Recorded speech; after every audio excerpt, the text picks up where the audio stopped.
Hello, humans. Master Dinnerflex here, bringing you the low quality content you deserve. And today I'll be going over a Destiny Hero Fusion Phantom Knight mess. So I got the idea of it when I was looking at both like the legendary hero decks, both the good ones. Well, I guess the only good one was Phantom Knights, but like malicious seems like malicious as a card is insane, and it facilitates like a lot of plays that you would normally not expect to be done. So what I decided to do is I would try to mix Phantom Knights and Destiny Heroes to try to find like if there's a little bit of ground they have. And what I noticed is that Destiny Heroes as of now have a playstyle, but it lacks the cards to gain, like the plussing cards to gain off of it. So what I decided to do is I would use the Phantom Knights as just a random engine that you could either throw into a Link or an XC, or if you want to fuse with them, that's also fine because they get you a card after doing so. So I'm going to go ahead and get straight into it. So 3 malicious, this not debatable. The only thing that's debatable among these is probably every one of them. So, which is funny to say. So all these Destiny heroes could be either or of anything. The only necessity you have outside of malicious is you need a level 1 Destiny hero for Isolde with Phoenix Blade. But in theory, it could be any one of them. Disc Commander is obviously the best one. Then comes Dreamer, and then the last one's Dark Angel. These two have usable effects, unlike Dark Angel. And like Disc Commander has the best effect because if you top deck Soul Charger Reborn, you get a draw 2 out of it. Which, yeah, it's not as good as it used to be, but it's still alright. So Celestial is also one I feel like you always need. Just because when you're sending stuff with Dangerous, you actually want something good to send, and Celestial is something good to send that isn't malicious. So, so these two are really the most cuttable. You could probably play more Drill Darks, but it's up to you. I just wanted enough names. So yeah. 8 Destiny Heroes I feel like is a good number for this deck. And then we got 3 Vion, Grepher, and Shadow Mist. So Vion is a card, it's a 1 card fusion for this deck, which is super good. Because the thing about the Phantom Knights I noticed is, unlike the Burning Abyss, they really sit dead in your hand a lot of the time. Like, you need a way to get them out of your hand just to start cycling your cards. But what Dangerous does, which you can... So not only can you fuse a Phantom Knight into Destiny Hero Dangerous, but Dangerous also tosses another Phantom Knight just because you need them all out of your hand. Like, Boots and Cloak... I mean, not Boots and Cloak, but like Cloak and Gloves, they're not really good in your hand if you've already used your normal summon. And Vion is typically the more powerful normal summon than both of those. So having access to a way to just toss them out of your hand to get your engine pieces that you want is really good.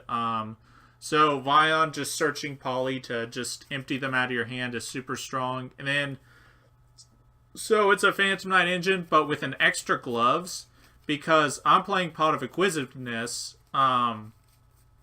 and having a second Gloves just means it acts like a Lone Fire Blossom, where it, or I should say more like a Squamata, where you just send the thing you really want, but you're sending Gloves first, so you can have the extra name for Pot of Acquisitiveness, which is really cool. And then for the spells, we got 3 Allure and 3 Destiny Draw. This is one of the reasons why I wanted to try this deck, is because Phantom Knights are really good with Allure, and Destiny Draw, obviously, with Destiny Heroes. And you got, like, 6 cards in your deck that just say Draw 2. And then you got 3 other cards that say Draw 1, Recycle your engine. So, like, this... Like, that's a lot of draw power. And it's like, all your engine is like cards that you just want to throw on the board, and having any of them do something else, and like tossing a dead card in your hand for a lure, or like getting Malicious or Celestial in the grave is also pretty strong. Then the one poly, you can actually recycle it with one of the new links, so that's pretty cool. Then we got Reinforcement of the Army. Obviously, every card in here is a warrior. And then Soul Charge, Reborn, Foolish, and Phoenix Blade, which are powerful, all on their own, including Phoenix Blade. I don't know why they didn't ban this card, but I guess I'm very happy they didn't, because in one of your plays with Fusion Summoning, I'll explain Dystopia later, but you need attack boosters for Dystopia. And for the Trap, 3 Fog Blade and Wings, again, another attack booster, which I'll explain soon. So for the extra deck, we got Isolde, obviously a warrior deck. This card's insane. And then we got Phoenix, Ib, which you usually make with Leviair and a Phantom Knight. Well, you're already establishing presence. That just makes it to where your presence is much harder to kill. Underclock to link climb into Rusty, Wee Witch, attack booster, and it's super easy to make. Floater 2. Wonder Driver. This is used in one of the combos where you can end with Dread Decimator and Dystopia, which is a pop on your opponent's turn. It's not that impressive, but it is a very impressive late game play, which happens a lot. So we got Dread Decimator. Rusty Bardish. This card's insane. Like, the benefit of having Destiny Heroes, aka Malicious, in your deck is that it's super easy to make this, which in turn turns your Destiny Hero engine into the Phantom Knight engine as well. And like, the same can be said with this old. Like, you can draw either or part of this engine and get to both of them really easy. I'm actually fairly impressed how like well they mesh together. And then Nightmare Griffin and Boral Sword. Nightmare Griffin is pretty cool because you want to use Pot of Acquisitiveness as much as possible, and then setting a quick play on your turn, getting a draw out of it, and then getting the draw off of the Acquisitiveness is nice. And not to mention he's a big old floodgate. And Boral Sword, I don't need to explain that. For the fusion, we got Dangerous. He is a Dark Grepher for Destiny Heroes, where instead of like tossing Destiny Heroes, though, you can discard any card. So that includes any of your Phantom Knight monsters, any of your Phantom Knight traps, any of your Destiny Heroes, anything. Like, you can toss anything, including Phoenix Blade, to activate his effect. And then he's a Grepher where he'll send a Destiny Hero. And then finally, when you do that, he gains 200 attack for each Destiny Hero with a different name, I believe, in your graveyard. Yeah, I think it's different names. So he'll be, like, averagely he'll be around 400 to 600, but he blankets the attack gain, which is a way to trigger Dystopia, but it's usually pretty tricky to get both of them on board. Almost impossible, usually. And Dystopia, so this one's really cool. As long as you have a way to increase or decrease his attack, he is a Trident. Which can include hitting set cards, which is nice. But when he's special summoned, you target a Destiny Hero in your a level 4 or lower Destiny Hero in your graveyard, and you burn equal to its attack, which is actually super helpful sometimes because, like, you don't have a lot of heavy hitters in this deck outside of like Dystopia and your links, and even sometimes your links aren't very big. So a lot of the times you might even have to end up using Boral Sword. But having just random burn damage and a deck with a bunch of weenie monsters is always helpful.